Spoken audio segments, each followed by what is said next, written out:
They call themselves disability advocates, but business owners feel like they're getting fleeced. Here is Denver7 investigator Ryan Luby. That's the day that we left Italy to come to the United States. When the moon is around. Family is important. It's apart. That's amor. You don't run a successful restaurant for nearly 30 years unless you've done something right. It's hard. You know, we're hanging in there. We're not getting rich. We work every day. But if you were to believe the tenor and tone of this lawsuit, you'd think Ralph and Carmela Aiello could not care less about their customers who have disabilities. I feel it's a shame that people are using the legal system in a negative way. In what it seems, it's a scam for the working class, you know, to take advantage of the working class. Put simply, a woman named Melissa Umfenauer claims that Aiello's Pizzeria in Broomfield discriminates against her child who uses a wheelchair. Her case says the place fails on ADA compliance, over accessible parking, over proper parking signage, and over insulation under the restroom sink. But here's the problem. This is compliant with the ADA. Mark Douglas, an accessibility specialist hired by the Aiello's attorney, started poking holes in the case. Based on the picture I saw versus what I see right now, yes. That restroom sink does, in fact, have insulation. As for the parking situation, yes, he says the pizzeria could fix it with a new sign and some fresh paint, but certainly not the nearly $3,000 Melissa Umfenauer and her attorney are so far seeking in a settlement. It's infuriating. I mean, I can't express how angry it makes me feel. Douglas is poking a lot of holes in other cases, too. Denver7 Investigates tracked down Melissa Umfenauer at her home in Arvada. She was open to speaking with us on camera, saying that she wanted to raise ADA awareness. But just a few hours after that, her attorney contacted us, essentially telling us to bug off. Interesting position given some other concerns we raised. For instance, Umfenauer said she visited the pizzeria on November 20th of 2016.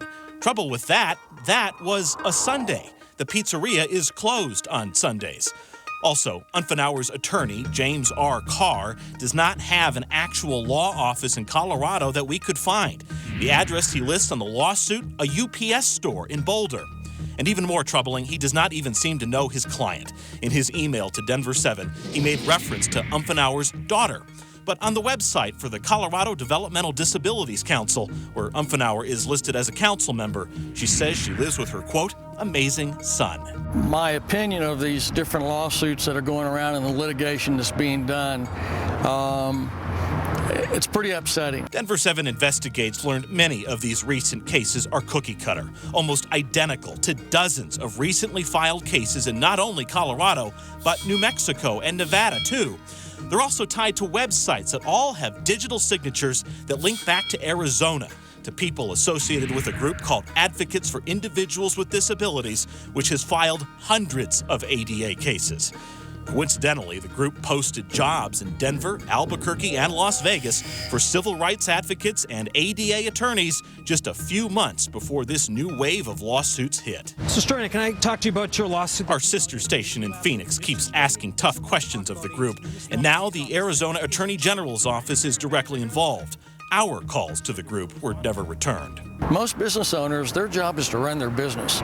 Their job is to make a good pizza. Their job is to, take care of their customers as best they can. They can't know everything about the ADA. People like Mark Douglas, who used a wheelchair for years, says businesses need more of an ADA education, but also deserve more time to fix their compliance issues before it all ends up in front of a judge.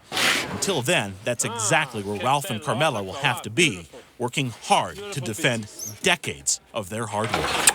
I want to stand up for what's right, and I think this is wrong, and somebody's got to stop this because they'll keep doing it to everybody else. Now, after we approached Melissa Umfenauer, her attorney asked the court to seal some of her new cases. He did not want you or me to read them, saying that her own cases put her in danger of retaliation.